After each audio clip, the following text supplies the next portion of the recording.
Kagaya nga po mga idol ng inasahan, naging sobrang init ng laro ng Golden State Warriors at Memphis Grizzlies kanina, kung saan maagang nakalamang ang Golden State. Nagawa pa rin dito na makahabol ng Grizzlies at lumamang pa sa last minute, pero sa huli nagawa ng Warriors na makuhang panalo 134-125 salamat sa 52 big points ni Stephen Curry, kasama na ang nagawang 10 rebounds at 8 assists. Pero hindi lang naman si Curry ang nagpapanalo sa team, bagkus tinulungan rin naman siya dito ni na Jimmy Butler na merong 27 points kasama na ang crucial basket sa last second, at si Draymond Green na nakapagtala ng triple-double, 13 points, 10 rebounds, 12 assists.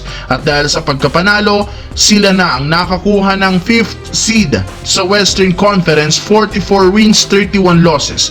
At kung sakali man nga pong magtapos ang regular season ngayong araw, kakaharapin nga nila ang Los Angeles Lakers, habang ang Memphis bagsak sa ika-6 na pwesto kahit man gumawa ng 36 points si Ja Morant. At dahil sa patuloy na pagkatalo, hindi na malabo na bumagsak sila sa play-in tournament. Samantala, naibalita ko nga sa inyo na may pagkakataon pa sana ang Phoenix Suns na makahabol sa play-in tournament matapos ang sunod-sunod na talo ng Sacramento Kings. Kaya hindi malabo na mahabol nila ito, lalo pat hindi na rin naman nagkakalayo ang kanilang record.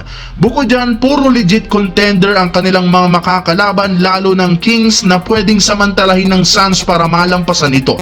Ngunit kahit ibinigay na sa Suns ang ganitong klaseng oportunidad, mukhang ayaw pa rin nila itong kunin matapos silang matalo na naman kontra sa Milwaukee Bucks.